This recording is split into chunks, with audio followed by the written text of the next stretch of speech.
my name is Dani Renouf, and I'm a registered dietitian. It is my true honor and pleasure to be here with Paul. I'm a huge fan of Paul, so I'm going to gush a little bit as I introduce him.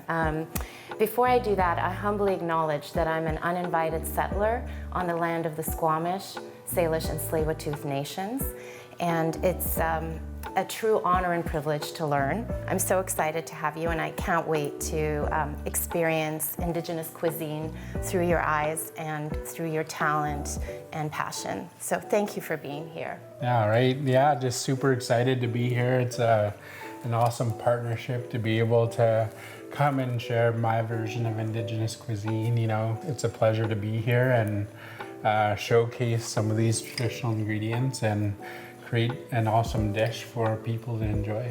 Wonderful. I'm excited to get started. So what are we starting with today, Paul? Yeah, so we're gonna start off with spaghetti squash here.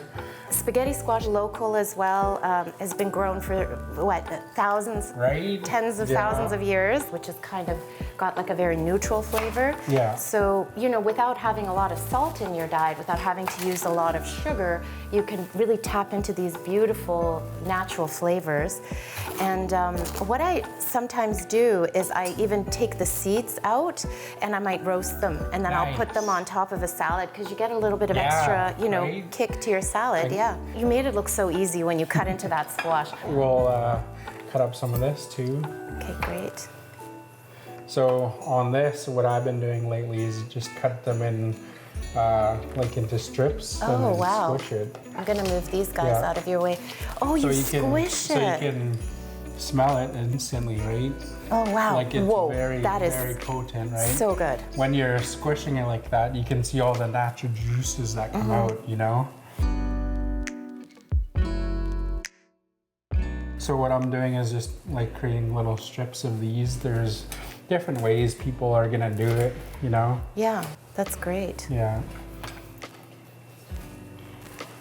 And then just throw it in there. So you kind of want it as an aromatic. You're not going to eat it necessarily. Do you eat them after? You can, but just in this instance, I want to get the flavors, you know. Looks so nice. Yeah. Yeah, beautiful. And then again with the herbs as well, if you want to intensify it, you can char these as well, right? And this is rosemary. Fresh rosemary. Again, I'm just gonna crush these a little bit, and that's gonna again take out some of the activate it. Yeah, the oils. Yeah, you can see just by that's incredible. lightly squishing it, you know, lightly crushing it. Again, I would have never thought of that. I just throw it on. Yeah. But you know, increasing its potential. Yeah. You're just increasing the potential of what a herb can do.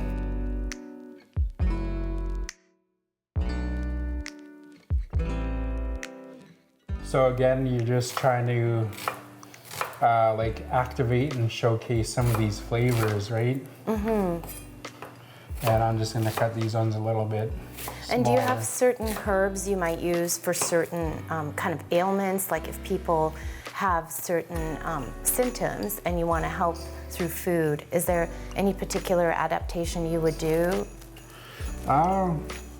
Every region and every chef will have their different variations, you know? But for me is like whatever you can get local, and that's like as fresh as you can get. That's the best you can do. Yeah, you know? you have the highest nutrients and the freshest. Yeah, that's awesome. And again, just really showcasing the ingredient that you're doing, right? So then you just add a little bit of oil, and then we'll go salt and pepper. So this is just olive oil that I'm using. I think it's a nice option because it, you know, has a lot of just like fruity flavor. It tastes really good. And olive oil is a really heart healthy oil. Really good for lowering cholesterol and just fat is really important. You know, a lot of people shy away from eating fat, but fat's such an important part of your meals because it creates fullness, it creates that satisfaction, and using the right types of fats like this, like olive oil, canola oil, those are great ways to boost the fat, but also feel good about doing something heart healthy. Yeah. So I'm just putting a bit of pepper. I love this mixed peppercorn. Nice. That's so pretty too because it's red and black. I don't know. I like color on my plate.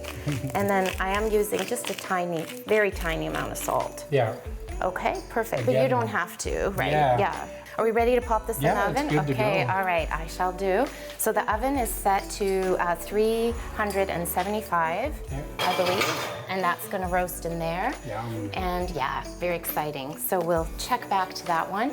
And yeah, we look forward to plating that and making it look beautiful with some extra nice touches.